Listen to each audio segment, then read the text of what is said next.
In this video, I'm going to answer the question of whether you can be overweight and healthy. I'm going to seek to answer this question from two angles. One, someone who is overweight and seeking to downplay the effects of being overweight. And two, someone who is gradually getting heavier and concerned about their future. And stick around at the end where I'll tell you one thing no one's talking about, that you should focus on whatever your size. Last year, the question of being overweight and healthy gathered more awareness in the public eye. On a number of occasions, Cosmopolitan magazine have put plus-size models on their cover, including plus-size model Tess Halliday, and on one cover putting other models of various sizes stating "This is healthy," with the subtitle inside the magazine of "Reclaiming Healthy as Their Own."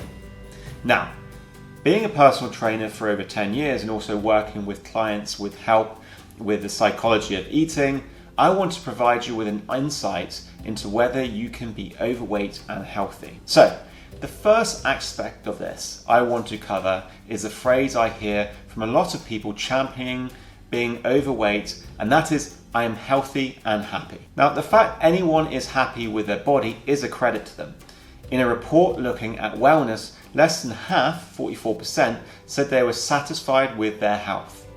And in a global survey by YouGov, they found over a third of people from the UK and US reported being unhappy with their body. It is therefore commendable if you get to the point where you are happy and confident in your own body.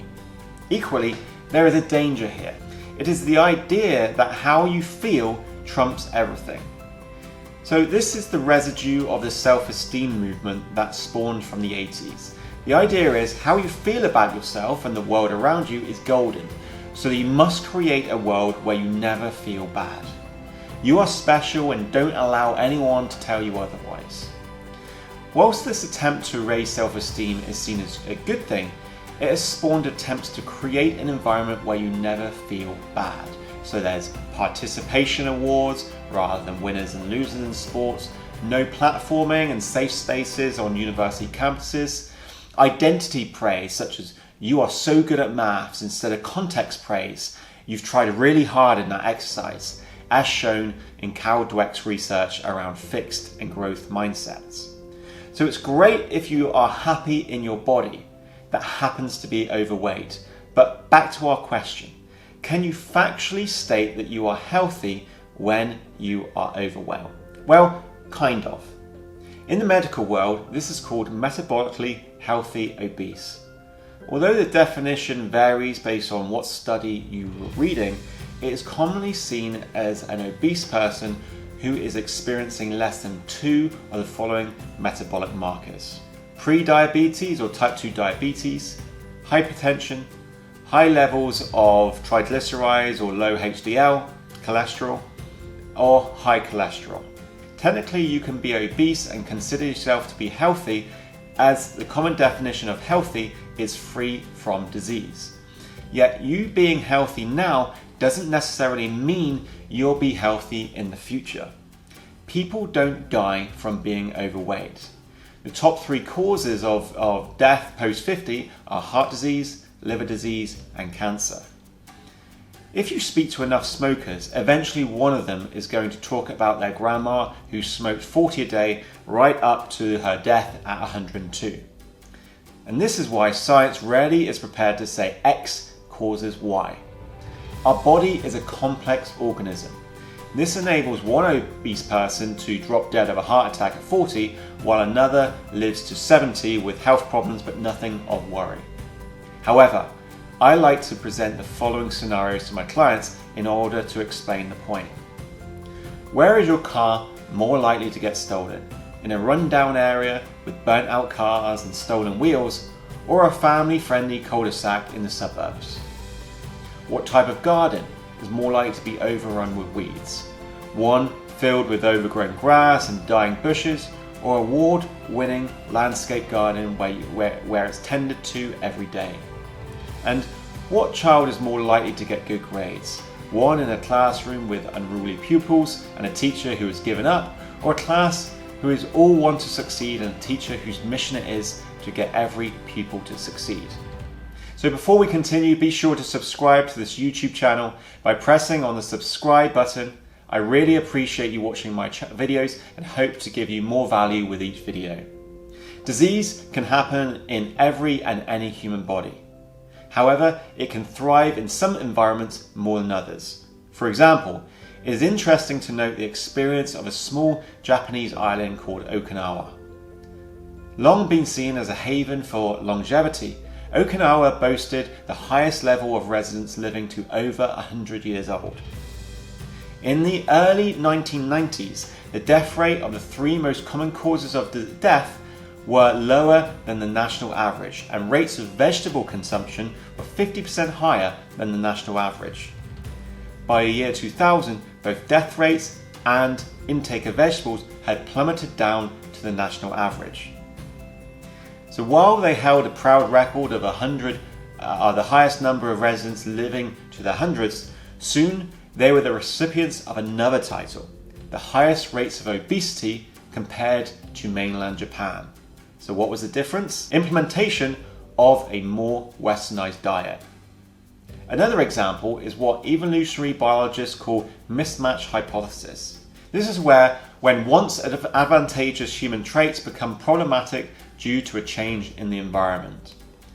An example of this would be our body evolving to consume food rich in fiber and low in sugar from fruit, potatoes, nuts and seeds whenever we can get them. This was a time when food was scarce. Now, in an environment where food is abundant and a large amount of food is low fiber and high sugar, we are now experiencing conditions such as type 2 diabetes and heart disease. So what does the research say could happen if we stay overweight or obese despite being metabolically healthy? After analysing over 20 studies, it was found that there was a significant association between metabolically healthy obese and cardiovascular disease. The study also found a significant level presenting arterial thickness and cardiovascular disease markers compared to metabolically healthy normal weight individuals.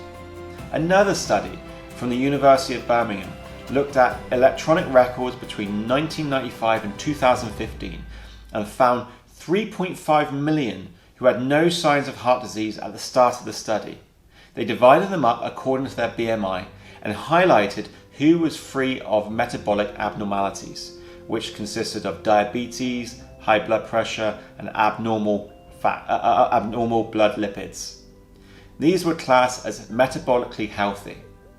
Their findings showed, although these obese category appeared healthy at the start of the study, they were 50% more likely to get heart disease compared to the metabolically healthy normal weight people. In the case of type 2 diabetes, a meta-analysis of 1,770 healthy obese, the data showed a significant increase of developing type 2 diabetes if they hadn't done so already. So it's clear, while she may feel healthy and even be classed as metabolically healthy at this moment in time, being overweight or obese increases the chances of developing heart disease, diabetes and strokes in the future. But can you be fit and overweight? Well, this is an interesting question because it's all dependent on how you define fit. For example, one definition from the Oxford Dictionary is the quality of being suitable to fulfill a particular role or task. Now, if you consider you can still be overweight and run 5k, 10k, swim 3 times a week by simply eating more than the energy you use, if you say I'm fit, I swim 3 times a week, so how you define fit is fulfilling this task, then yes, you can be overweight and fit. There is also research that suggests if you are metabolically healthy obese, then regular exercise can help diminish the risks I've talked about in this video compared to non-metabolically healthy obese.